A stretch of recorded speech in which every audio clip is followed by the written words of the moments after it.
Lamb is activated. Do you deal with the fear of live streaming from Lamb, the live adrenaline monster?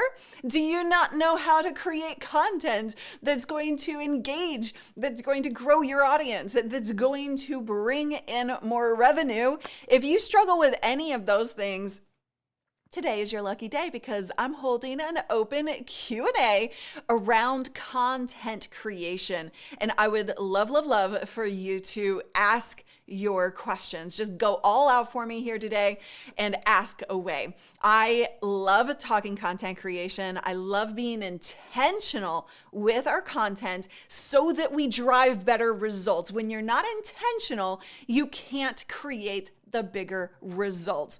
So that's what we're going to dive into today. I see a lot of people popping into the chat room. So if you're new around here, please do type new in the comments. I would love to meet you. And if you are new, then I have to switch something because I just got out of a speech. So I was just switching my Stream Deck over here. I am so excited. But yeah, if you're new, then you don't know me. I'm Luria Petrucci from Live Streaming Pros, where we help you create professional live video that's uniquely you. So ask away. Renee has been waiting for this one. Go, Luria. Poke Gal, I've seen you here before, haven't I? But you're new. Welcome. Hello, T-Short. Hello, Scott. Hi to everybody. Power Sales from Sweden. I love it. Okay. So if you have questions about anything content creation related, now is the time to ask. I'm going to ask you to put a Q in front of your question so that I can make sure that we gather that up for you and that I answer all of your questions. Now, here's a cool thing, okay? No dancing today. I just literally got done with a speech, so I didn't have time for a countdown timer today. My apologies, but we can still dance. We can always dance. I am always up for some dancing. New, love your show, Gareth. Thank you so much for being here. I do appreciate you. Love talking about content. I do as well. So here's the deal. I'm testing something today. Okay, do you want to hear about the test? I am super pumped about this test because it means great things for me and my business, but also it means great things for you too, because I'm testing this new little trick that I would love to share with you guys to help you create better content, to help you gather information from your audience so that you're creating content that's going to help them. So here's what we're doing. Yes, we will do extra dancing at the end of the stream, promise. So the test that I'm doing is I have this content workshop that I'm building out right now. So it's all about content strategy, how to create intentional content that is going to grow your audience, grow your engagement, and grow your revenue. And so this workshop that I'm working on in the background right now that will launch soon is in progress, but I wanted to do a couple of things. I want to make sure that I'm actually answering your questions within the structure of the workshop. Number two, I brought on a couple of new team members recently. Greg is one of those, and Greg Corhan is actually my content manager. He is going to be helping me produce better content, outlining, prepping content so that when it comes time for me to shoot it, we know that it's structured in the best way possible, because sometimes, let's be honest here, who gets a little busy? Who gets a little lazy sometimes, right? And I am great at content, but I do a lot of it. And so what I'm looking at is, how can we gather information from you guys about what you're struggling with and actually create better content for you? Oftentimes when I'm doing Q&As, you ask questions and I'm like, in my head, I'm like, ooh, I need to make a note of that. That's such a good question. That needs to go in a workshop. And then I forget, right? So what we've done instead, and Antoinette, first time here, thank you so much for showing up. What we've done instead is today, what we're testing is Searchy. So Searchy actually has the ability to take all of what we're doing today and the conversations that we're having, the questions that you're answering, it's going to auto transcribe that on the back end. And then that we can use more efficiently in our content creation to be able to put all of that information into our workshops, right? Provide us more information from a visual text perspective rather than me having to go back and watch my own streams, right? We have that visual text to say, this should be a YouTube video. This should be in a content workshop. This should be there. This should be there, right? So that's what I'm testing today. And so I need your help to do this test by asking questions. So the more questions you ask, the better I will be able to then turn around with this test and say, here's what we learned and here's what we didn't like. And here's how you can use Searchy for yourself to be able to create better content, repurpose your content, and be more efficient in the whole process, right? So there is a link to Searchy if you want it in the description. It is an affiliate link, but I don't really care about the affiliate side of things right now. I'm just like so in love with the capabilities of what Searchy does by transcribing content. And by the way, those of you who are in our Streamer Accelerator program understand that we are actually going to be integrating Searchy into Streamer Accelerator in a much bigger way going forward, because it'll give you the option to search within our website and find a video. Let's say I did a Q&A video or a training video inside of Streamer Accelerator. Then you can search for something that you just need to know, and it'll take you to that exact time code of that video that you can start watching there. You don't have to search through an hour video just to find what you're looking for. My team doesn't have to create time codes that takes a lot of time, right? So it's a more efficient way to do this. Marcia says, love this idea around content. Love, love, love Searchy. Yes, for sure. Okay, I see questions coming. Meaning of life, answers streaming. Totally. Oh my God, I know. You guys are all excited about it. Cool. Okay, so let's get to the questions. I see that there are some already asked. Again, if you have, I'm going to take my ears out. That was for my speech. I feel like I'm yelling when I have my earbuds in. So, you guys ask questions by putting a Q in front of your question. Those questions are being gathered for me. Yes, I totally agree. It's going to be freaking awesome for you guys. You're going to love, love, love it. Okay, so PokeGal. Sorry if this has been asked before. First of all, never apologize around here. You are in a safe environment. There's no judgment around here. I want to make sure that you get your questions asked. So that's why we're doing this open Q&A. How do I add music to my StreamYard? So music in StreamYard is a difficult thing. If you haven't watched the video on our channel that was released recently about StreamYard and Restream, we compare the two. No, it's that one's good. That one's really good. But there was another video, sorry, there's another video about StreamYard hacks. And so I would watch that one because Melanie, my friend, takes you through how to get sound and music into StreamYard. You have to hack it a little bit. It's not an innate feature of StreamYard. Self-coaching says, how long does content have to be more effective when we're starting? People who know they can do long content because people are already familiar with them.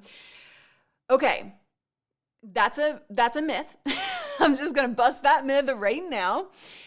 It is a little more difficult to do long form content if you have no engagement yet, because you're just talking for so long at that point. But if you can add visualizations like this little lamb, hold on, this little lamb of mine is not programmed correctly. There you go. Let me do that again. So you can add visuals. There we go. Why isn't it working? You can add visuals to your content to help you do more long form content, so that people stick around longer, regardless of knowing you or not knowing you, right? So that is something to keep in mind. When you're just starting out, here, let me say this. Your main question was how to make long form more effective, or how to create content that is more effective. Effectiveness has absolutely zero to do with length. Can you all type that as a big takeaway today? I hope this is a big takeaway for you. Effectiveness of your content has absolutely nothing to do with your length.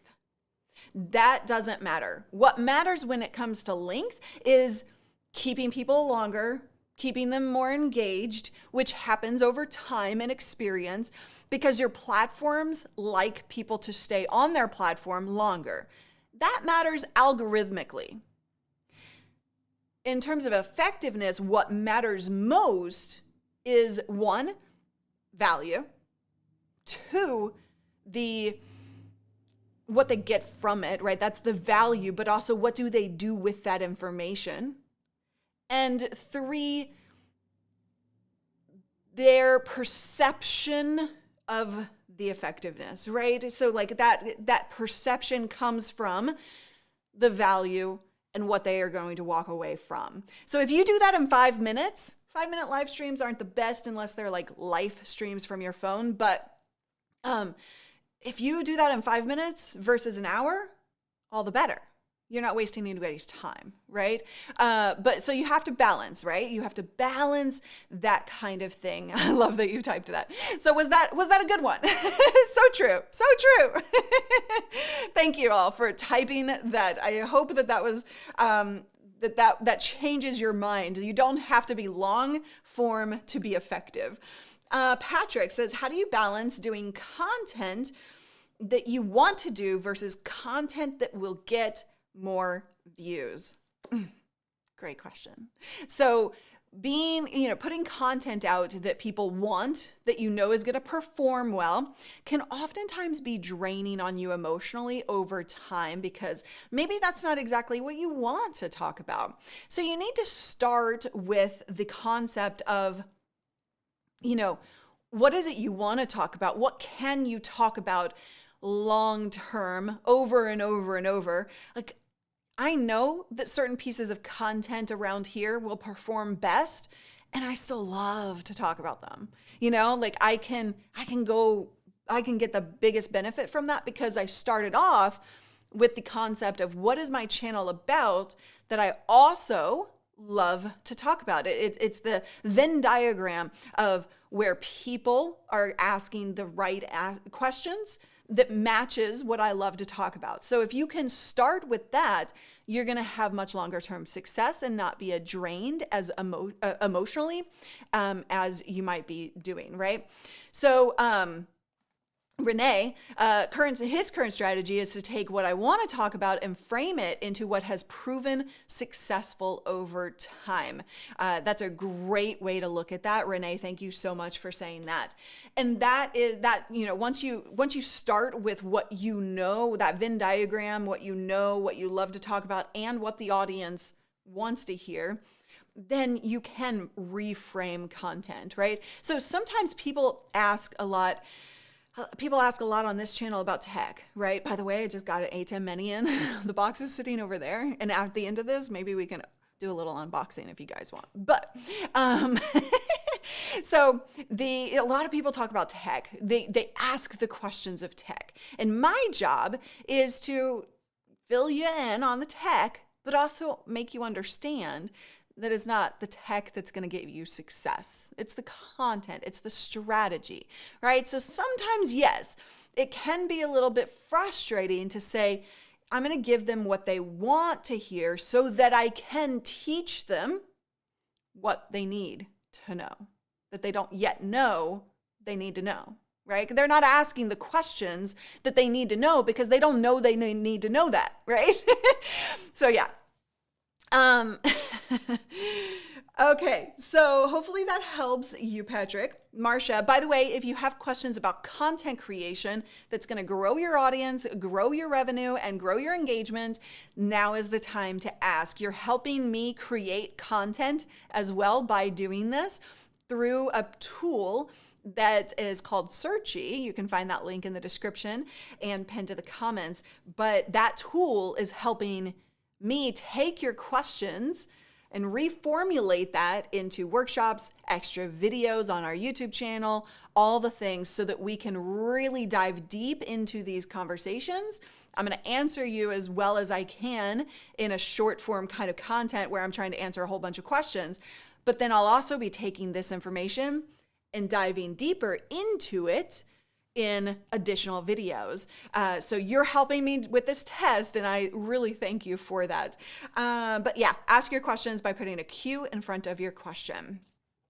Yes, it's hard to ask a question if you don't know you need to ask it. That's the story of my life. It's the story of everybody's lives. We don't know what we don't know. So you have to balance that. You have to. And you can find great ways to reframe that, like Renee was talking about, so that you get to talk about what you love.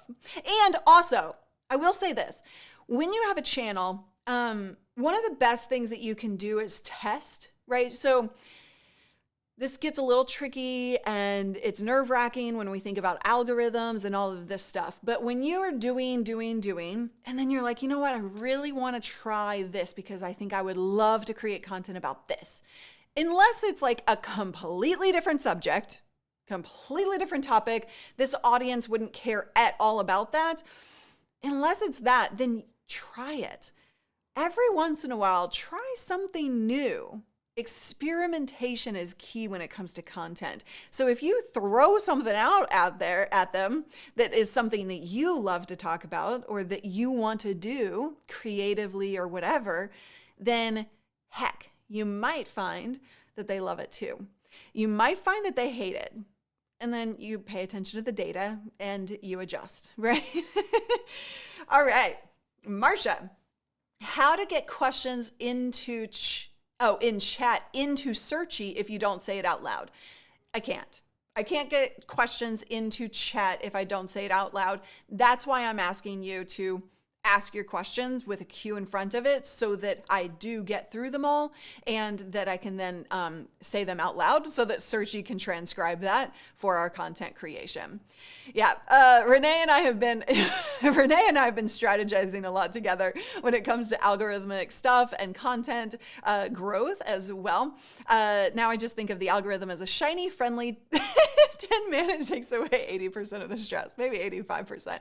The thing is algorithms, as we discussed with Daryl on last Friday's show, algorithm equals people's behavior, right? So when you think about the algorithm, you need to think about people's behavior, not this huge machine that's doing things to you that you don't want it to do.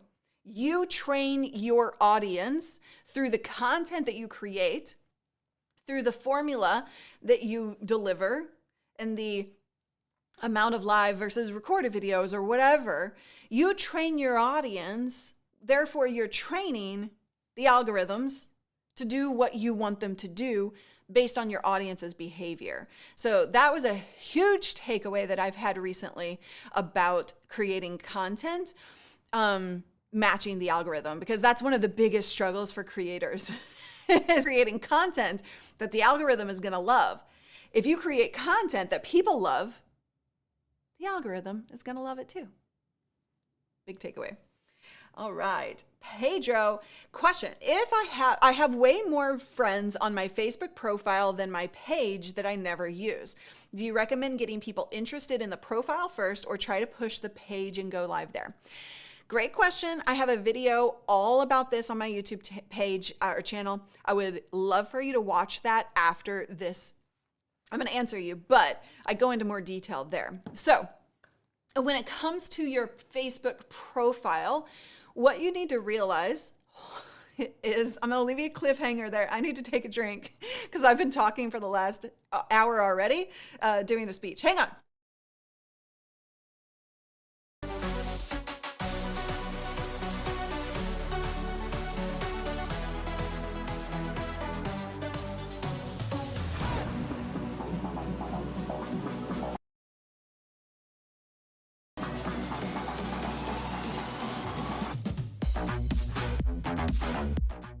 All right. All right. Thank you for allowing me that drink. All right. I forgot now what question I was answering. The Facebook profile. Your profile. You cannot do business on your profile.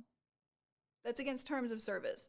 Facebook wants you on the page. Yes, it is a little bit more difficult to get traction on the page. However, if you do it strategically, you can. And you want to play that long-term game. This long-term game, remind me to talk about that because that's really so important in all of this content creation stuff. But I'll come back to that. So you want to play the long-term game on your page on Facebook because then you have the ability to run ads. You can edit your videos. You can create clips. You can do a lot more. It gives you a lot more functionality. Now, one thing that you can do on the profile side of things is play a little game to get traction from your profile to your page. I call these the cheap seats. So if you go live on your profile and you kind of have it a little further away, or maybe you do like a behind the scenes before you ever go live on your page, you could play it either way.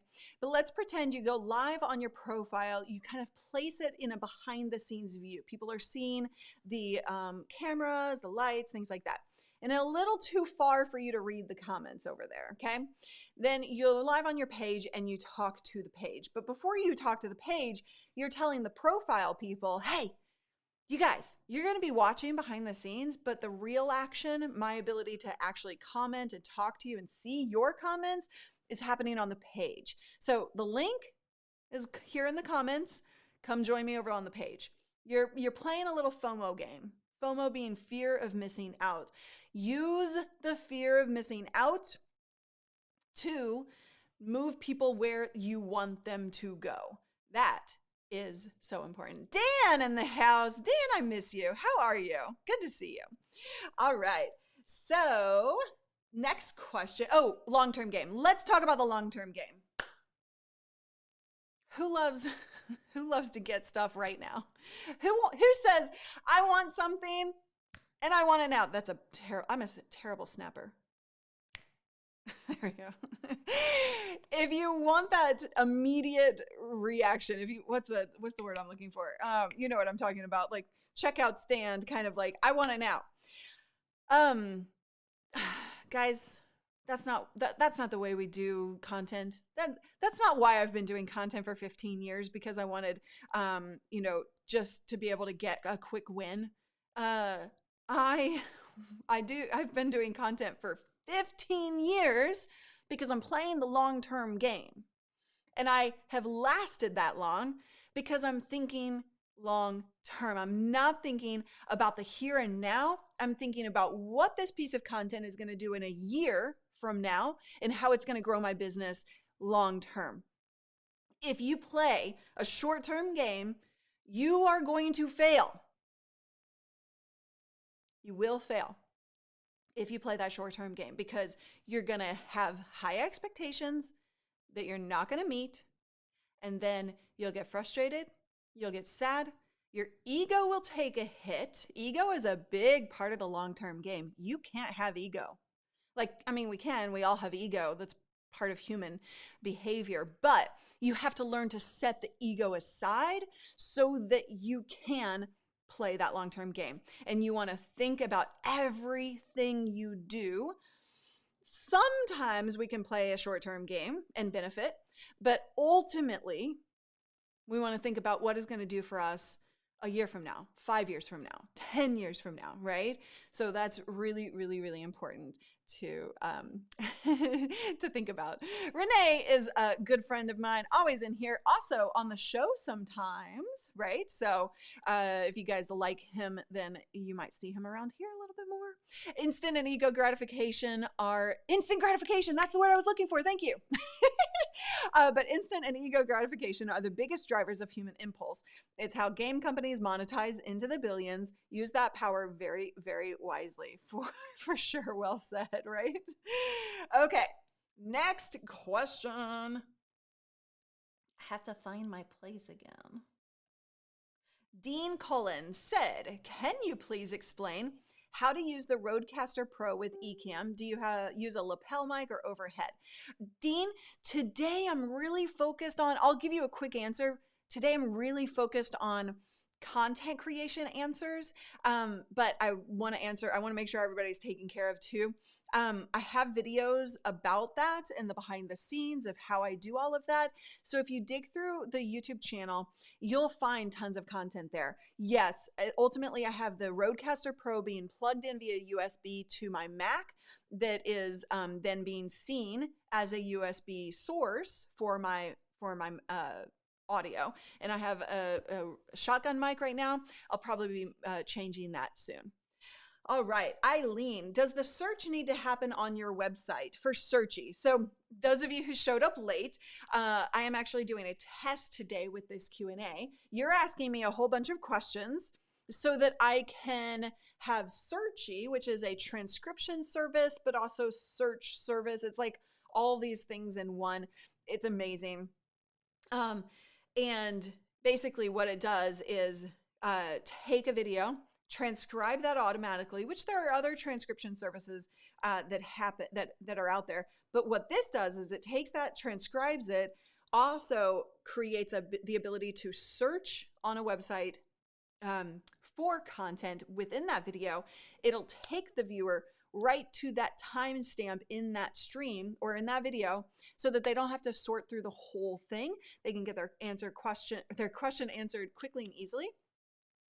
So I'm using that to create better content, to see what you guys want to hear about so that I can structure my workshop better and so that I can create better YouTube videos to answer all of your questions, right? So that I can dive deeper into these topics with additional content. So that's how I'm doing that. But the question was primarily, does it have to be on your website?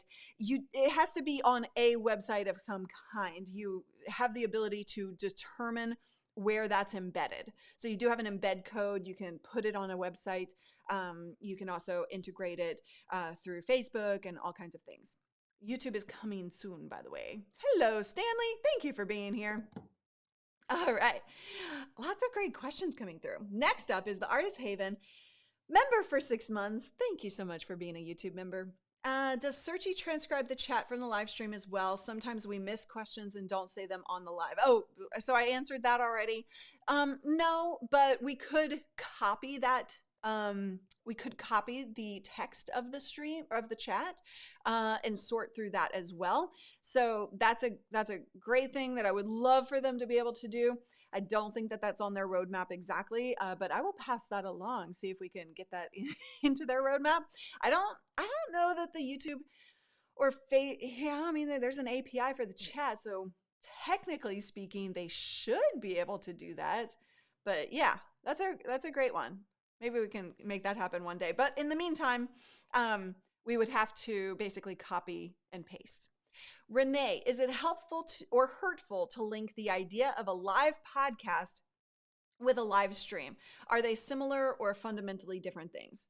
When it comes to podcasts, it depends on your format, right? There are many different ways to create a podcast format. And so if it's a highly edited podcast, I probably wouldn't do that live.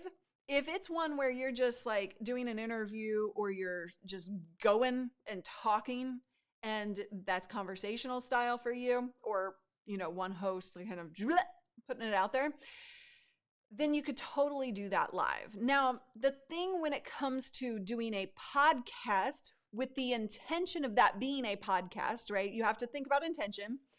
What's happening with that piece of content after the fact? If you're going live with the intention of creating podcast content that you don't want to heavily edit, and that's going to be an audio only format eventually, then you want to structure your show flow in a way that you don't have a whole bunch of engagement in there. That's going to greatly reduce the effectiveness of it being a live stream. But you could do it where you do like a 20-minute podcast and then you open it up to questions and engagement after the fact.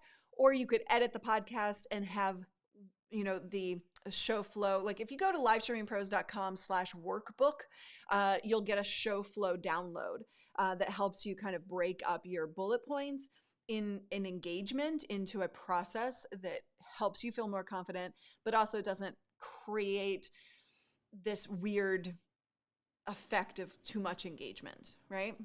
Georgeline, if you could do me a favor, and you're asking your questions. If you ask a question and it doesn't have a queue, I can't guarantee you I'm going to see it. So I just saw a question come through that didn't have a queue in front of it. That's how we're gathering up these questions to make sure that you get those answered. Matt, did I answer your question, Renee, by the way? Okay, Matt says, I'm aiming at doing some pre-recorded gear reviews. Do you suggest I then follow it up, say a week later, with a live Q&A about the gear I reviewed? Okay, this is one of my favorite things to talk about, cohesive content. Cohesive content is what we're talking about when you're tying different pieces of content together so that your audience is getting more value from it.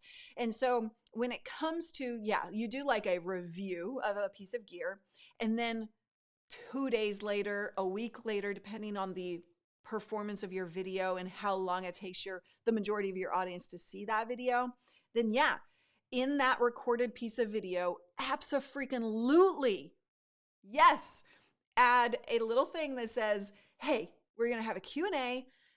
You can find the date and time in the description below or whatever.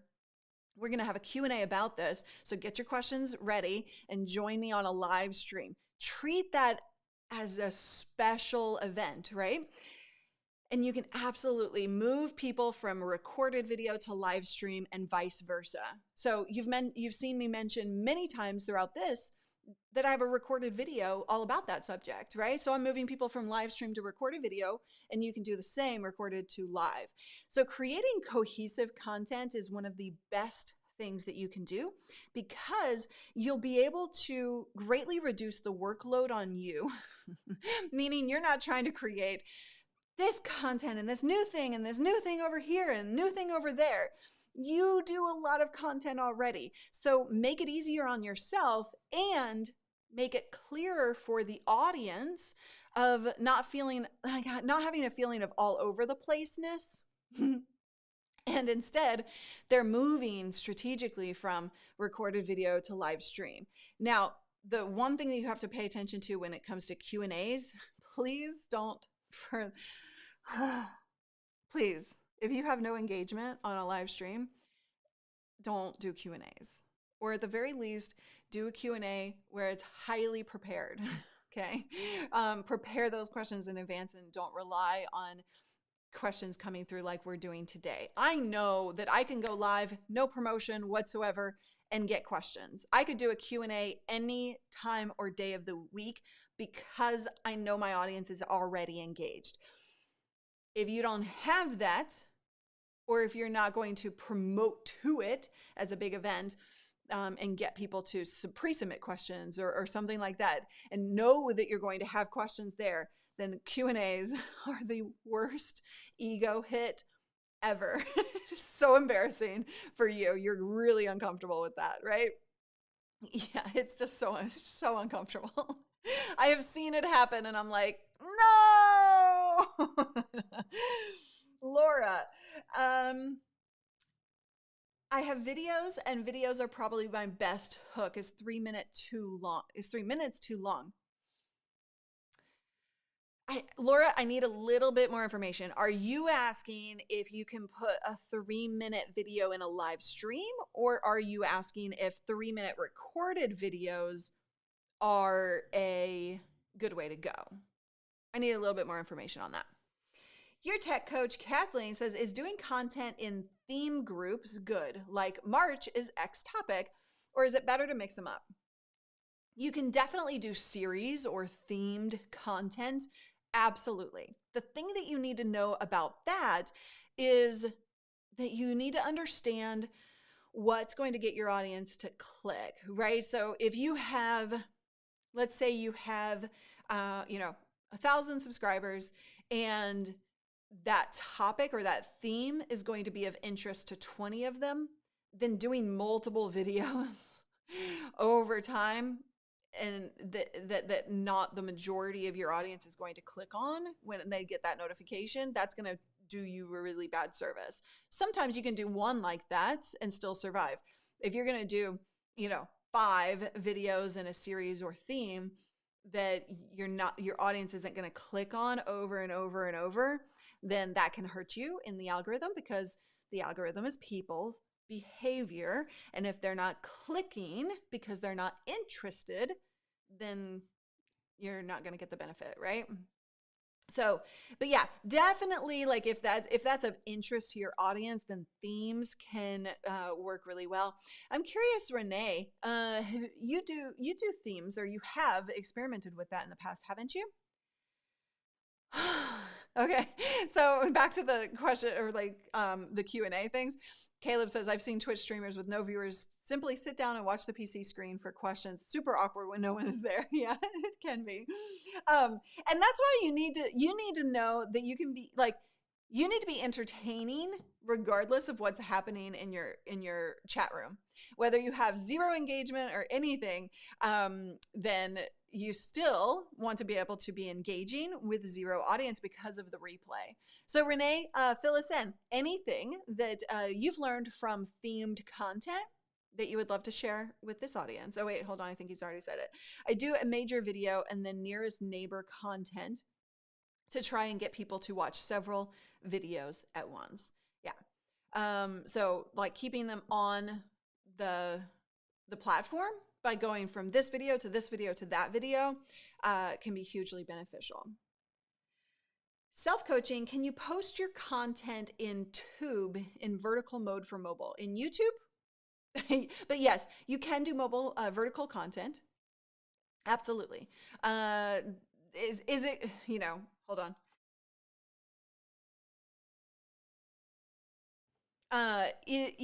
Mobile content in between like landscape, professional, quote unquote, video. You need to have purpose behind that. You need to know, like, if you're going to do that on a regular basis, understand that your audience is fully on mobile because that's what they want to watch. You could play around with shorts that are vertical by nature, and that's what people are watching with an intentional. Why isn't, okay, hold on, I bet it will. Oh, come on. No. Weird. My super chat keeps getting moved. Thank you, Einar, for the super chat. You are welcome. Thank you so much. Okay.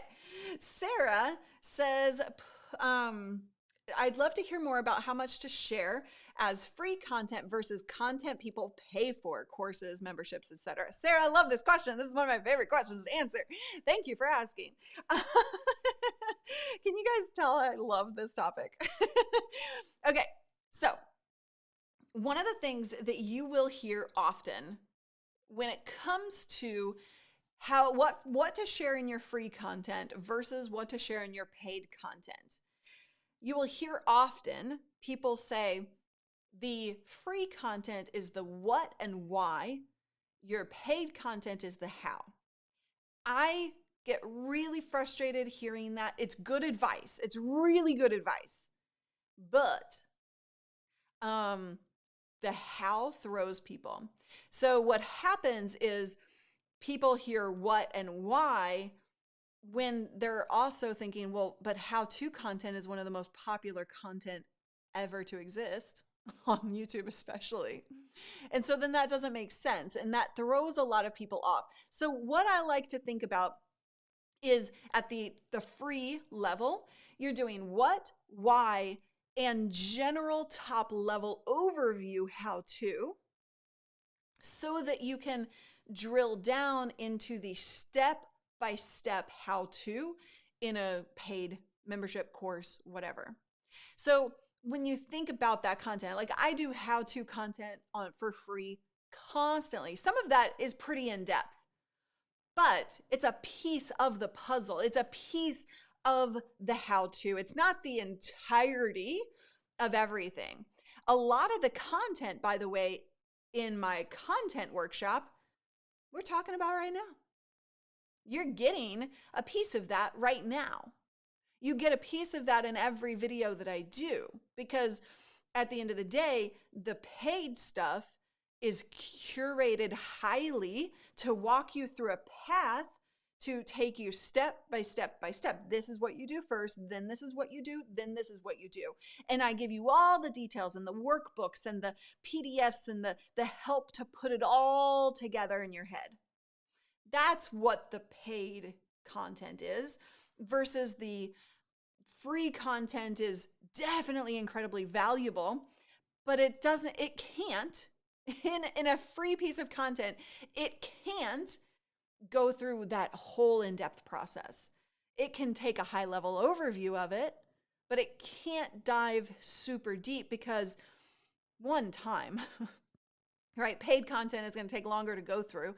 And when people are not paying for that content, they're less invested to actually pay attention for a longer period of time. So hopefully that gives you some good guidance in terms of that. How to eat 100 hot dogs in 1 minute free. Why? That'll cost you. I guess you can do that. That's funny. Oh boy. Okay. I'm glad are you guys enjoying this? Is this helpful to you? Let me know. I haven't seen, I see Renee like posting, but I haven't seen, it looks like a thread and I'm not sure where that thread is. John, when I use Ecamm and input music into StreamYard using Loopback, it sounds loud to me in my headphones, but not on the live stream. Are there levels that you like? Loud to dance and background to talk over? You got to test this stuff, right? So you do need to actually go live with your levels and then listen to the stream itself. So do that and you'll learn your levels. Levels for me is going to be entirely different for levels from you because we have different voices, right? So woo woo! Thank you, Prominik, for the super chat. You share the how as well. Your free content must be competing with paid content's valuable content. So it's valuable, absolutely. And maybe competing might be maybe not the right word there, I would argue. But it should be connected, right? So like the content of your free and your paid should absolutely be connected and move people from free to paid. And I think that that's what you mean. I'm pretty sure that that's what you mean. Yes. You guys are having fun. It's helpful. Fantastic. Thank you so much for being here and asking these questions. Umadi. Okay, guys, this is not a tech question. This is not a tech Q&A. We'll do tech Q&A on Friday, okay? And Callie, maybe if we can not gather the tech questions, that would be fantastic. I am trying to stay focused on content today. If you have questions about showing up better on camera, creating content that's intentional, that grows your audience, that grows your engagement, that grows your revenue and business so that you can have a bigger impact in the world, then that is what I'm jamming out about today, because you're helping me create additional content by asking these questions. So on-camera presence, content creation, audience growth, revenue generation, all of those things is the kind of thing that I really want to tackle today.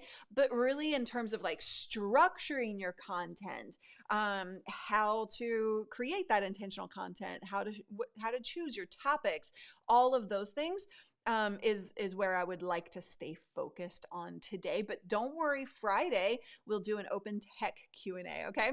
Or any questions on Friday, but we'll definitely tackle tech as well. Just watch your show on how to set up a live stream. How do you cancel one? You just delete it. You just delete your stream if you've already done that. Let's see. Mark says, my audience is friends and relatives who've never officiated a wedding and need help with their first time. They search Google primarily and find me on YouTube. Awesome. I just wrote a book and was thinking about going live on YouTube for 5 to 10 minutes every day with quick hits and tips to promote my book and course. Would that have similar benefits to uploading produced videos on my channel? 5 to 10 minutes in a live stream is not necessarily the best solution for live. So I did say earlier, the effectiveness of your content doesn't matter on length, but you can do, and I have seen this work. I have students who this works for. So you can test this, is what I would say, with 5 to 10 minute thought of the day type of content. That's really what you're doing with that. With that is like thought of the day type of content. You don't want to go live just to promote.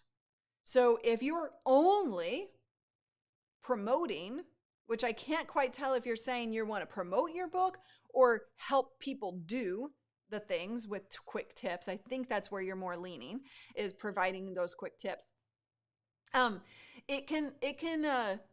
Promoting, don't just go live to promote. Like, that's not the way to do this. Just break trust super quick. Hey, I snapped well there. Woohoo! Yay me!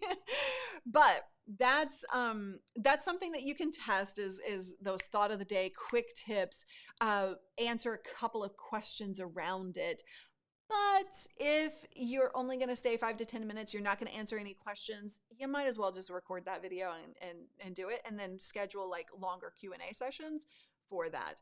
So, testing, that theory is beneficial. I've seen it work and I've seen it fail.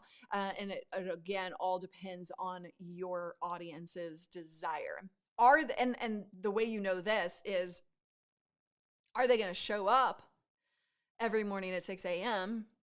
to hear those quick tips over and over and over? Or are they going to want to watch it on their own time?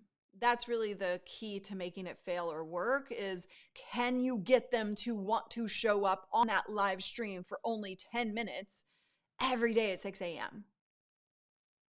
You have to figure it out. You have to test.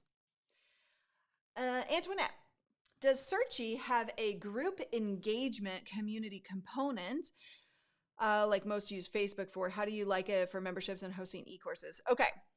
So no, as far as I know, it doesn't have any community factor. That's kind of, well, okay. Searchie is different than Searchie Hubs. Searchie Hubs is their new in beta platform for hosting content like courses and memberships. I'm actually moving to that. We will be moving from Thinkific. Is that what we use right now? Yeah. From Thinkific to Searchie Hubs. Because of the highly integrated capabilities of Searchie itself. Searchie as a brand is really that core functionality of transcribing and moving people into the point of that video, which can be used on different things, different websites, different platforms, and can pull automatically from Zoom, from Facebook, hopefully soon YouTube, all the things, right? But then Searchie Hubs is their platform. So I'll be moving to that. I'm super excited about it. And I know that our students in Streamer Accelerator are going to freaking adore it. So we have that being it's in the process right now. Yes. Test, check, iterate, learn, improve, repeat. Words of wisdom. Dean, can you, okay.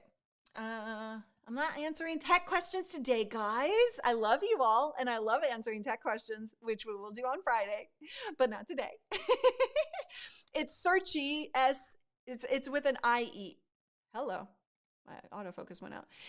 Searchie with an IE. The link is in the description. If you go to lsp.tools/Searchie, then you'll find that. Okay, Laura, how do I pivot and set myself apart easily? Pivoting. Oh, okay. So pivoting is, y'all, pivoting is something I know a lot about. Those of you who don't know, so Mike, you're booted. Are you answering tech questions today? So the pivoting, if you don't know, I've been doing content for 15 years.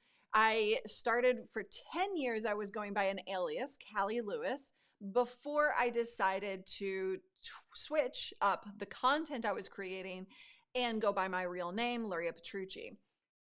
I've had 3-4 different brands, 2 different names that I go by, and I've pivoted well, and I've pivoted horribly, and I've figured out some secrets along the way to doing it right.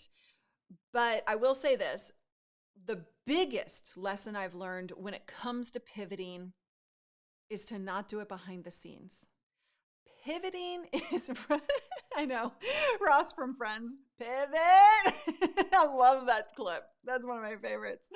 I love that.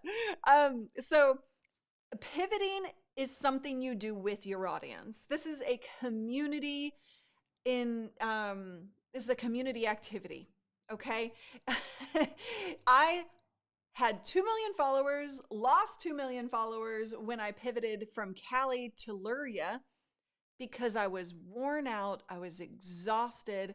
I had just gone through, another partnership split that was ended in disaster. And I didn't know, I needed to grow up. It was time for me to grow up as a human being.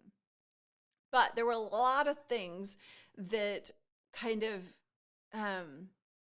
made me think that I couldn't do that publicly. I couldn't do that with my audience.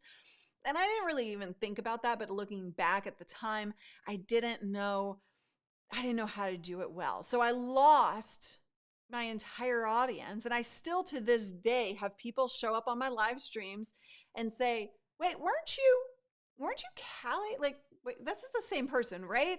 Where did you go?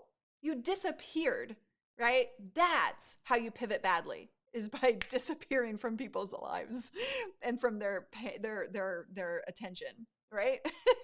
So when you pivot, you want to take your audience for the journey of the what and the why and what you're going through and what you are moving to and why you're doing that.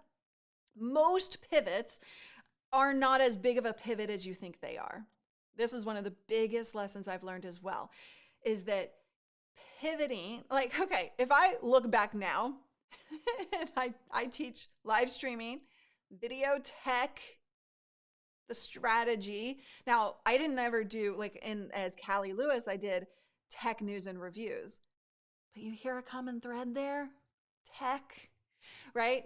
I used to focus on gadgets. Now I focus on streaming tech. But there's not that big of a pivot, in fact. When I thought that it was a massive pivot, my name was changing, my whole world was changing.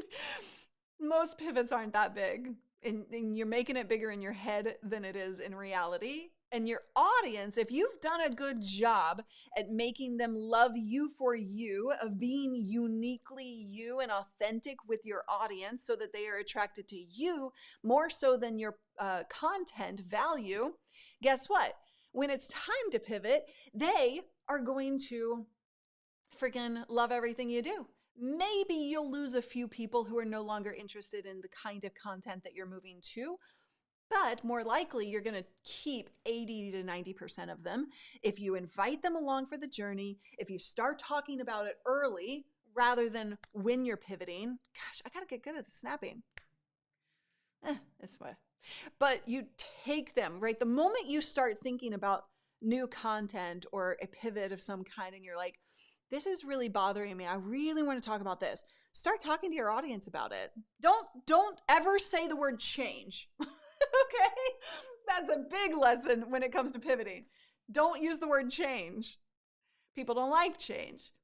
But instead, what you want to do is look at it from a positive perspective. Hey guys, I am so excited about this new thing that I've become passionate about.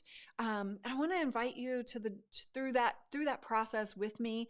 This is an opportunity. This is a positive thing that's happening for all of us. You're going to get this benefit, XYZ, instead of I'm changing things on you guys. Hope you're okay with it. Okay? That's not how you do a pivot. So hopefully that gives you some good guidance, Laura. Pivots are natural. Pivots are okay.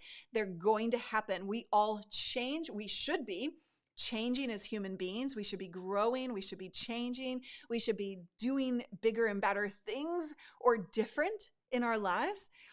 because we are growing as just a human being, right? And so if you allow yourself to not think of it as a big, horrible thing, then it'll be so much better for you and you'll have much more success. Gareth, how do you find yourself being able to stick to the program when on live and questions end up trying to steer you away? You seem to be doing so well at it, and that's a strong skill. Stubbornness, maybe, Gareth? I think what you're referring to is the fact that I don't want to answer tech questions right now. And so, that's the value that I've told you in the title, in the description, in the way I opened up the stream today. We're focused on content. And so, we have a place for tech Q&A. We have all of that available to people. We have videos that people can go watch. I'm not worried about making somebody mad because I have that value available to them. And I might answer their question in a quick way, but stay focused and always come back. You always want to come back to. Now, you don't want people to feel like you don't care about them, right? And so that's how I say, hey, we're staying focused on this, but I do want to answer your questions about tech. We're going to do that on Friday. Make sure that they feel heard, make sure that they feel like you care, but you can always bring it back. That's just something that you do with practice. And if you need to write yourself a big sticky note, by your camera of like, this is the topic for today, let's keep bringing it back, But sometimes crazy, movements in a different direction can be good. I have a very specific purpose for this stream. On our Friday stream, sometimes we do go off on tangents and wind up in a completely different topic that has happened. And that can be fun, and that can be good, and that can be valuable. You need to know when it's okay for you and when it's not. For today, I have a very specific purpose for today, right? So I'm going to keep that purpose. I'm better at digging in my heels than I used to be. I am. Billy, how far in advance? Oh my gosh, so many questions. And we're already at the top of the hour. Holy cow. Do you guys want to stick around a little longer? Is that okay with you? Do you want to hang out for a little bit longer and answer all of these more questions? Because that's a sentence. Some people build their whole show around tangents. Exactly. You totally can. Okay. Billy, how far in advance do you plan out your content subject calendar? Great question. Subject or content calendars are something that I work. Okay, I see all your yeses. We're sticking around. We're just going to keep going on this. Content calendars, I do a lot of content. And so I work on a monthly basis. I try and bulk prep as much as I possibly can. Titles, descriptions, content outline, and or scripts, depending on what kind of content that is. I have a calendar. Hold on. I'm breaking everything. Do you want to see my whiteboard? One of my whiteboards. I have 6. This is my content calendar whiteboard that has all of my live shows, my recorded videos, although somehow like all my recorded videos on Saturdays is not listed here, but I have that on another whiteboard too. So, and then I also have my Streamer Accelerator group content, right? The topics that we're talking about there. This is how I kind of plan everything out. I love whiteboards. Who loves whiteboards? I know Kat does. And so then I also put that into a digital. Well, actually, I don't. What I do, but you can do this yourself if you don't have a team. I take that, I create the content calendar on my whiteboard, and then I take a picture of that, send it to Alyssa, who is our VA, and she puts it into a digital format, schedules all the streams, etc., etc. You love your whiteboard. Yes, the special Saturday stream whiteboard. Trademarked. Wait, hold on. Mark Rober said he plans out content a year in advance. I know. That's kind of crazy that people can do that. I don't that's not, I don't think so. Oh, the latest Google Planner edition. Use a pen. when I'm thinking about content, I've got content documents that, and my team also throws in ideas for content constantly throughout the week. We have a variety of ways that we think about ideas, right? We're trying to streamline that a little bit right now. And then I go through those ideas when I'm looking at my content calendar for the planning session on a monthly basis. And then I use the whiteboard because I can move this around. No, maybe yes, no, like that, all of that. And also one of the things that we're doing now, because Daniel, Chi, I never know whether to call him Chi or Chiang because he actually goes by both. So, but Daniel is also on board now as the YouTube manager. He's like looking at data. We're working on a system where he can help us determine as a company what content YouTube wants us to create, what you guys want us to create by the searches that you do on YouTube, things like that, so that we can be more strategic about the content that we create. Okay. Daniel's like, both work. You can't download the whiteboard, but you can subscribe to our Google Calendar that has all of our upcoming shows, and you can see how far in advance we work and plan, right?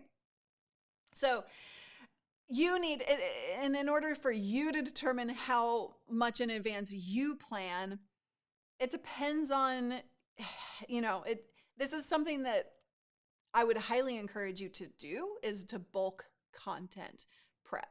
For live, you can't bulk content creation, but you can bulk all the prep. And so that it's easier for you to go live.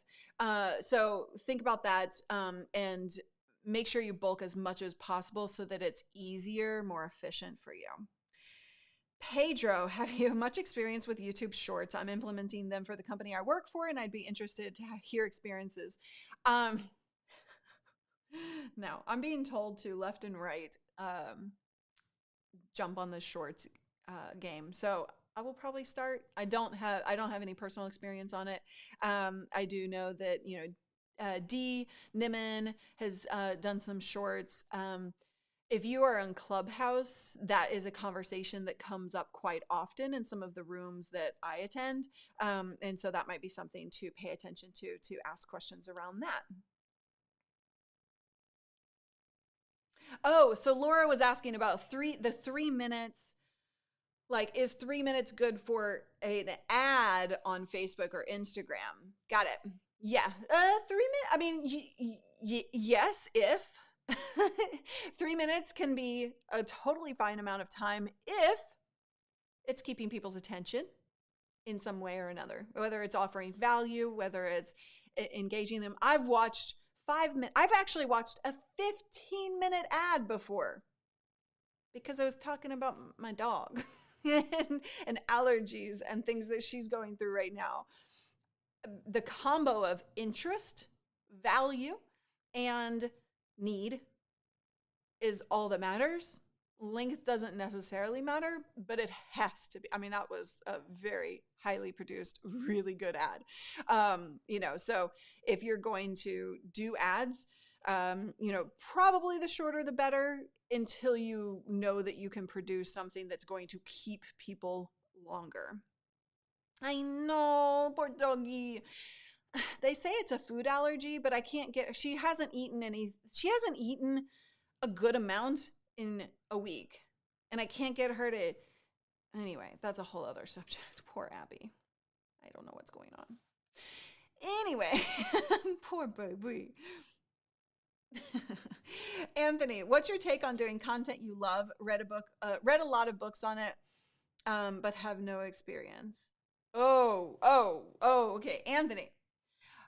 If you're gonna do content on a topic that you love but are not experienced at, do not present yourself as an expert on the topic, right? Do not teach necessarily those things. But what you can do, one of my favorite examples, and I keep saying this, I need to get James on the show. James DeLong, he actually has a very successful business now based on crocheting, but he started it as a community effort to learn crocheting when he didn't know anything about it. Now he knows a lot about it and actually sells products around it. But when he started, it was a community effort to create a Facebook group around crocheting. He went live and he was watching tutorial videos, doing the work, learning crocheting, where his audience was learning with him, but also teaching him their tips and tricks, right? It was this community effort of passion. So if you're going to talk about content or do content you love but don't know a lot about, that's your approach. And that can be really, really beneficial.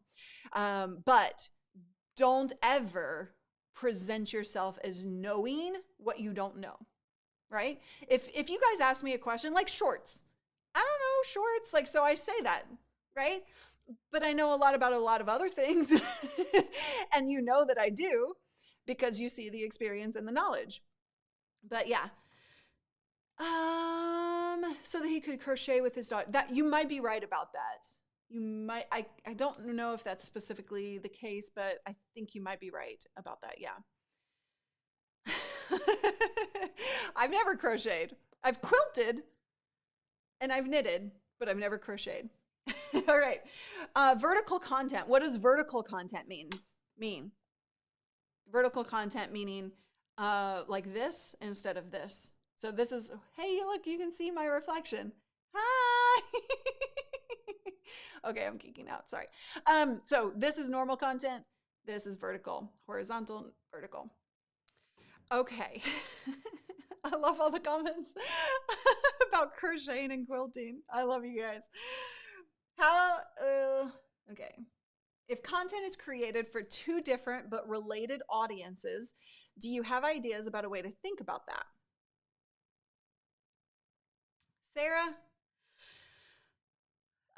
Okay. Content for two different but related audiences. It depends on where that crossover is. So I don't know, what I need a little bit more information on that to be able to answer that. But at its core, when you have content that is reaching different types of people, you need to determine whether that content can be in one place and attract two different audiences, or if you need to split that up. I'll give you a perfect example. Around here, I have two different ideal audiences. Content creators, meaning YouTubers who think of themselves as creators first. And I also have entrepreneurs who think of themselves as business owners first, and they're doing content to support their business. Right? So we've got two different approaches to life and business and content from those two different ideal audiences. However, I'm able to bring them both into the same world, same content, and I can speak to them individually through different ways of, talking in my content and still not alienate them. If you're going to alienate one or the other by creating that content, then you need to split that up. Austin, what is a good length for live streams? I don't want to go too long and people get bored and leave. Again, as long as they're interested, as long as you're not droning on, being boring, right? We typically keep this at an hour, but y'all are still here. You haven't gotten bored yet and left. So then it doesn't matter. Content, the longer you keep people on the platform, the bigger benefit you're going to get in certain areas. Long form content to watch on a replay is difficult. But again, it all boils down to engagement. If people are engaged, sorry for the trash truck. If people are engaged, getting value from your content, then they're going to stick around. So don't worry about length as much as value, engagement, and getting them to take action on the content, right? Well, good. Caleb is still happy to be here, right? There you go. Would most of your audience watch most of your content most of the time? If yes, you have a growth engine. Oh yeah, speaking to the last question. Yeah, for sure. There, Jaya will be watching this long replay. We're going to probably wind up going an hour and a half almost, so if it's valuable, then there you go. We don't leave as long as you're here. That takes time to build, by the way. That's not going to happen overnight. People like Einar have been around for a long time. People in this community have been around for a very long time. They know that they're going to continue to get that consistent value from me. That's why they're willing to stick around. I've tried all of that, but I'm still not sure. I'm not a pro.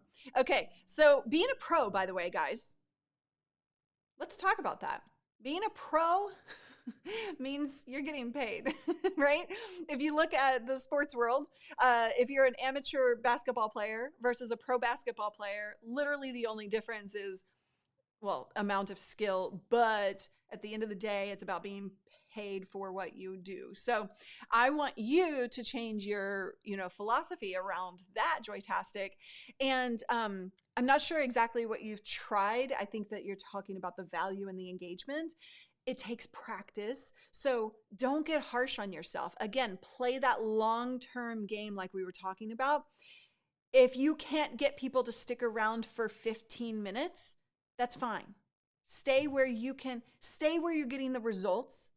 And over time, as you get better and more skilled at the engagement factor and at the delivering of value and at being on camera, as you get better at all of those things, that 15 minutes is going to grow to 20 minutes. That 20 minutes is going to grow to 30 minutes. And all long, and like it'll just grow over time, right? 18 minutes is your average data-driven number to hit. If you're going to get your peak at 18 minutes, but like I watch my numbers, right? I have my numbers on my Stream Deck, and I pay attention throughout the show to see where I'm losing people and where people come back, right? So at the top of the hour, like 2 minutes to the top of the hour, I start to lose a bunch of people because people then have meetings, they need to go. But the people who do stick around, then about 10 to 15 to 18 minutes in, I'm going to get another jump of those people kind of coming back in, right? So the in terms of algorithms, especially on Facebook, your 18 to 20 minute mark is where you're going to get the peak number of viewers showing up. Because, again, especially on Facebook, but also YouTube, the number of notifications. If somebody says, I want notifications from this channel, guess what? They may get notifications. And if they get a notification, so the way specifically the Facebook algorithm works and YouTube, very similar, but maybe slight differences here. But the Facebook algorithm, what it does is it takes all of the people who've asked for notifications and it sends out this many. So if you have this many people who've asked for, this many people who've asked for notifications, this many are going to get the notification in the first few minutes. If the algorithm says, or if the data shows that people are engaging in that first couple of minutes, the algorithm will also send out notifications to more people. If there's still engagement, if people are actually sticking around, more notifications go out. If there's still engagement, more notifications go out, right? So that's why engagement is so friggin' important.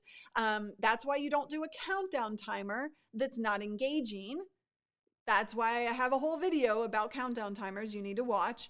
But yeah, you have to focus on, getting people to engage in some kind of way, to answer a question, to type something, to give those reactions in order for you to algorithmically get more notifications sent out. Well, yeah, totally. And time of day can definitely affect when that happens.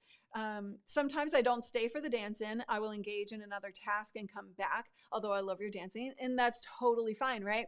I do that because of that 18 minutes, right? The countdown timer has a couple of multiple effects. That 18-minute mark, I want to get there quick. I want more people to get that notification before I start my content, because I'll then get all kinds of questions about the beginning piece of the content that they missed because they didn't even get the notification that I was live. But that's also why you must, who can say must with me? Create a habit with your audience and take control over the algorithm. You can't, guys, you can't expect Facebook and YouTube to do all the work for you. It's not going to work. They don't, yes, they care about getting viewers, but they don't care about you specifically. They care about what the viewers want. So the more you create content that the viewers love and engage with, the better you're going to perform in the algorithm. But you also need to take control over that algorithm and not leave everything up to that. You need to build your email list. You need to get them on text messages or messenger bots. You need to get them into your world so that you can let them know that you're going live when you're going live. We've got a must counter going on. Awesome. Are you sure that's accurate, John? I think there was one more in there. Yes, you do need 1,000 subscribers to go to a live stream. You have those on YouTube specifically, but you can go live from mobile without that, from different like Streamlabs or from Switcher Studio. So you can kind of bypass that. All right. Whew. I'm talking good. All right. So, Georgie Lane, do I have to change my niche because I love teaching and sharing about my unconventional but really successful outcome teaching approaches? Please give me advice. I can't give you specific advice on that because I don't quite understand, where your niche is versus what your teachings are. But what I am taking away from this question is that you have something that is unconventional, which is hugely awesome because unconventional means unique, right? And if we want to be uniquely you, then you want to tap into that. You don't want to be everything that everybody else is. No, if you have something unconventional that you're teaching, lean into that hard. One of the best things that you can do is take a stance for or against something. And when you talk about being unconventional, you are taking a stance against the conventional. And what you want to do is you want to create content in title and description that catches people with what they want to hear, but you also want to take that hard line. This is what I believe. Are you with me or against me? Make them choose. Because the better you will perform better if they feel like, I'm all in. I'm all in with this. Or, no, how dare you think that, right? How dare you take that approach to teaching this topic? I don't agree with that. They'll either stick around to argue with you, which is great engagement, or they'll leave, and that's not your audience. You don't want them anyway. You want the people who are going to be like all in for you, right? All in with that, or you're teaching people, right? So, yes, lean into the unconventional methods. Renee, I was talking to him about this, right? So like Renee talks Apple. He's all things Apple. And if he tapped in more to that,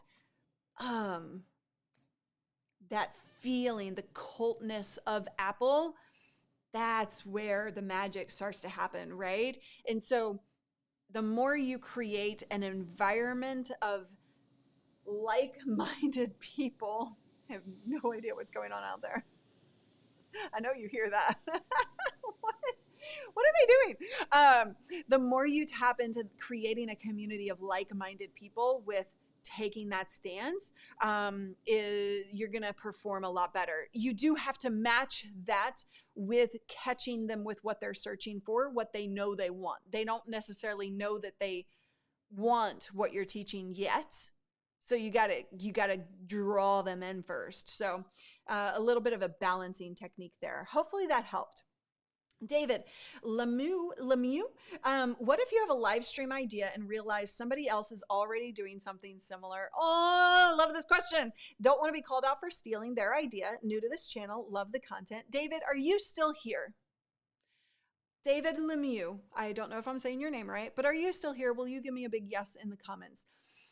Okay, David, you are uniquely you. And you are going to take a completely different approach to that content. There is not a topic in this world that somebody else hasn't covered.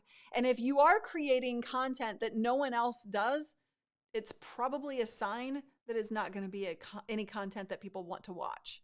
Right? So if there's like literally nobody else talking about that piece of that type of content ever outside anywhere, honestly, probably it's not of interest to anybody. Okay. So, they're getting the fire trucks ready because Lori's on fire. Great. So when it comes to, did David answer me? Yes, you're here. Fantastic. Okay. So what's your topic, David? Please let me know. But I will say this, you are going to thrive because you're going to lean into your own experience. It doesn't matter that somebody else teaches the same thing. And it also provides you an opportunity to collaborate. I don't believe in competition. Collaborate, not competition. Collaboration, not competition. That's what I was trying to say. You have the ability now to tap into their audience because they might think one thing about this topic. You might think another thing. You might have two totally different experiences about the same topic. And I have this all the time. I have so many of my friends who teach the similar stuff, but my experience is entirely different from theirs. And we love the extra knowledge, right? So we always collaborate together because they may say something or have a piece of experience that I don't, that they can offer value to my audience, right? So it's not a bad thing. Don't think of that as a bad thing. Think of it as a beautiful thing that can offer you more collaborative friends, but then it can also provide your audience with additional experience and knowledge. So yeah, hopefully, does that help you, David, kind of get over that? That's all mindset. It's truly all mindset. You don't need to fear having content that is similar to somebody else's. Eric, any good ways to break up while still enhance a live stream, like what's coming up teasers? Yeah, that's all in the show flow. So if you go to livestreamingpros.com/show flow, that will take you to the YouTube video I did recently about show flow topics, right? So how to actually create a flow for a structure for your stream so that you're delivering value and that you have engagement in that show flow. There's also a workbook on that page that you can download. In that show flow, what you want to think about is where those breaks happen. And then you can insert those teasers. In a live stream, teasers are vital. Teasers are something that you absolutely should be doing. I actually don't do them enough, and I always kick myself for not. But you want to tell the audience why it's important to stick around, right? I'm going to deliver this huge bonus tip in 20 minutes. So I don't know if you think you have to go, you don't have to go. You have to stick around because 20 minutes from now, this thing is happening, and create that FOMO. Make sure that people want to stick around. Live streams are very in and out for people. So you need to do everything you can to keep that engagement and keep them paying attention. Okay. Oh, good. I'm glad that you loved the free show flow workbook. I'm so happy that that was helpful. Carl, following up to Mark's question, I don't remember what Mark's question was. What are your thoughts on 15-minute daily live streams that are intentionally designed to turn into long-term pre-recorded videos? Okay. Oh, guys, this is perfect. Okay. Well, daily live streams that are intentionally designed. Yeah. Show up tomorrow. Sorry, I've been talking for too long. Show up tomorrow because I have Rob from TubeBuddy on the show tomorrow, and we are going to be talking about intentionality. When it comes to content, creating that intentional content and planning where it's going, what it's doing, which is exactly what you're asking for. We're going to dive deep into that. But essentially, yes, I actually do that often, is create live streams with the intention of it being a pre-recorded searchable piece of content. Not pre-recorded, but a live, but now recorded video, because it's now just a video on YouTube, but that's searchable for later. And so what I do is I clip that down.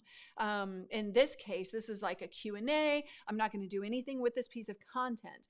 It's going to stay as is. But when it comes to certain pieces of content that I create, I go in with the intention and I create my show flow with the knowledge that I'm not going to engage. I'm just going to deliver. I'm going to go and I'm going to deliver, and then I'm going to cut down all of the engagement on the beginning and end, just so that there's that one piece of content. Okay. Des, when it comes to streaming more micro-categorized content like gaming, do you think that it's beneficial to do more long-form content in series, or is it safe to shift? I think what you're asking, and Des, you can correct me if I'm wrong. I think what you're asking is like, okay, so if you're doing gaming content, like you're literally playing games that the audience is watching you, then long form is going to be your way to go. Gaming and long form work hand in hand. So you don't want to, do, and maybe when you're talking about series, are you talking about which games you're playing?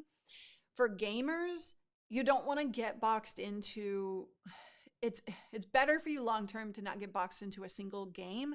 But you may have a different approach to this question that I'm not seeing. So if you need to,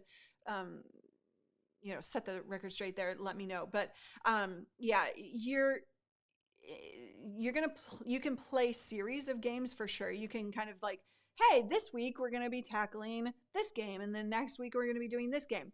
It's kind of hard. It's a balancing act that you have to do, because you want to be known for something with games, but you also don't want to get yourself stuck in a corner where nobody wants to watch you if you're not playing that game. So you have to play a little bit of a balancing game there. Okay. A couple more questions.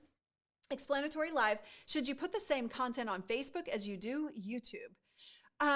You can, or you might want to change it up. So ultimately, Facebook and YouTube can perform well. Can perform well by simulcasting like we are doing today. It depends on the kind of content. If it's educational content, that can definitely perform really well. But you also want to play to the strengths of that platform, right? So if you were to do a recorded video and upload that to YouTube, and in that recorded video it says subscribe, that language is different on Facebook. It's follow, not subscribe. So when you break the platform's uniqueness, then it can break kind of the effectiveness of it. So think about that. But yeah, you can definitely simulcast, and I have a video all about simulcasting in terms of the benefits and the things that you need to think about. But you can make it work. Yes, you just need to be aware of any potential issues for the audience of that platform, and whether your content is not going to match that request from the audience. Does that make sense? Bez, can you bring the crochet guy to teach us about how he was able to grow his group to 100,000 members and lessons learned, maybe for the accelerator group? Yeah, I have told him a million times I'm going to bring him on, and I need to do that. That's going to be such a valuable show that I do, and I definitely maybe we'll do that inside of Streamer Accelerator. That would be a fantastic idea. Should your content be posted on LinkedIn? Is your audience on LinkedIn? Play to your audience. Do not go to every platform just because you can. Is your audience going to take advantage of it? Is it going to be appropriate for that platform and the way people operate on that platform watching content? Those are the questions you need to ask yourself. There's no one right answer for everybody. James. James is here. James, we're going to get you booked. I was just talking, I don't know if you were watching earlier, but I was talking. Whoops. I hit the wrong button. Sorry about that. Dance off right there. Okay. Thank you, Jay, for the super sticker. Appreciate you. Let's see. Content organization. Woohoo! Content organization. Again, ShowFlow. Download the ShowFlow. Watch the ShowFlow video. When you think about organizing your content, that's where you start. You need to be thinking about how. So I'll add this other thing. What does your content, what is the purpose of that piece of content, right? The purpose of a piece of content about, here, let me look at my content calendar here. Okay, mods. Moderators, we have this video coming up, this live stream, where I'm inviting my moderators on stream to offer lessons learned. The purpose of that stream and that piece of content will be to help you understand when to bring on moderators, how to find them, and also how to organize your moderators together so that they know what they're doing and how to go about that, right? So like there's a purpose behind every piece of content I do. So when you think about content structure, you need to start with the end result. What are people going to take away from that? You start there, and then you come backwards and you say, all right, well, they need to know this, they need to know this, and they need to know this. They need to not make this mistake, and they need to do it in this particular order. If you ask yourself all of those questions, oh, Greg, I'm saying that in all caps, Greg, I have a PDF that goes along with this, remind me, to help people ask these questions. So ask those questions of yourself. That will help you organize. Look at what people need to know first. What are they struggling with? Then go through the step-by-step. You do this first, then this, then that. Don't make these mistakes. You can put that up front or in the end or in between, up to you. And then give them a takeaway. Remind them what they learned. Give them an option to take action on that. What do they do with that information? And then you can end the stream, right? So there's that. Okay, so hopefully that helps you. You may have talked about this earlier. Do you have any thoughts about using Amazon streaming? I understand the content cannot be used on other platforms. Amazon streaming is something that I, one, need to sign up to do. But two, I have some students of ours who actually do Amazon streaming. So I think we're going to do a whole topic on Amazon very soon. But yeah, it can be very beneficial. Discovery is a little bit of an issue on Amazon streaming. So be aware of that. Any opinion on how long a course should be? I know the transformation is more important than length, but any guidance on what you've seen for overall course length? I try and stick to 4 to 5 modules. I've had like 8 modules before, and that's just too much. I also try and make those videos short and provide more resources to help them take advantage of the information rather than make them watch 15-minute videos. So I do try, like occasionally I'll have a 15-minute video, but in a course progression, I find people actually go through that, complete the course if it's 5-minute videos around that. And then there's more material that they kind of work through to actually put that knowledge into action. And then I have more supporting information inside of those PDFs, for example. So yeah, 4 to 5 modules, and under 10 lessons. Depending on obviously the transformation, it may take more, but that's kind of what I've seen works best for actually getting them to go and to take the course entirely. Also, one thing that I'm doing with the content workshop that I haven't done before is tying the beginning to the end. So the beginning, they're making some decisions, they're completing some PDFs and workbooks, and then those things we will review, and we will kind of move through some of that content to get them to the end.